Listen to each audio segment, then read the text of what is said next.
નમસ્કાર મિત્રો, આજની આ ફાસ્ટ લાઈફમાં જીવન જીવવું અઘરું છે, પણ ટેવાઈ જવાય છે. આમ જ શનિવાર અને સોમવારની વચ્ચે કંઈક જીવાઈ જવાય છે.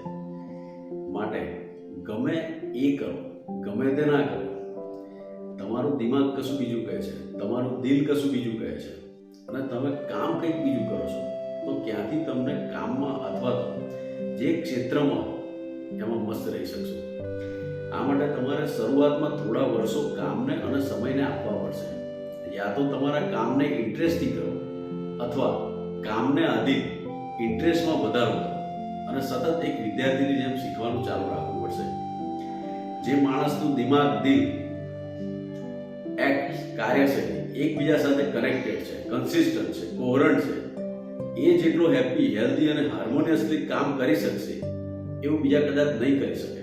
અને તમે માર્ક કર્યો છે. અને બે વાતોથી હંમેશા બચીને રહેવું: મારે કોઈની જરૂર નથી એવો અહમ, અને બધાને મારી જરૂર છે એવો વહેમ.